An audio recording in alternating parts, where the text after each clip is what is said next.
এই যে কালো কচু কেটে নিয়ে এসেছি ডগা, আর এটাকে মাছ দিয়ে রান্না করব। কিভাবে করছি তোমাদের দেখাবো। এই যে আমি কড়াইতে তেল গরম করে মাছটা ভাজা বসিয়ে দিয়েছি। আর এই যে এই কচু পাতাটাও আমি একটু বাটা করব, দেখাবো। হ্যাঁ, এই যে একটু রাঁধুনি ফোড়ন দিয়ে দিলাম,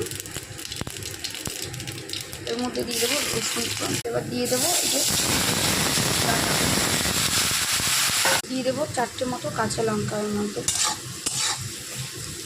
দিয়ে দেবো হলুদ, আর দিয়ে দেবো অল্প পরিমাণ জিরে গুঁড়ো। এবার ভাজা ভাজা হয়ে গেছে, এবার দিয়ে দেবো জল। এবার ঢেকে দিলাম। এবার দিয়ে দেবো এই যে ভেজে রাখা ছোটো ছোটো 4 টুকরো মাছ। এরকম করে মাছ দিলে যেহেতু অল্প একটু শাকটা মানে কচু এটা, ওর জন্য বেশ ভালো হবে। আবার একটু ঢেকে রেখে দেবো। এই যে তৈরি আমার মান কচু দিয়ে মাছ দিয়ে কেমন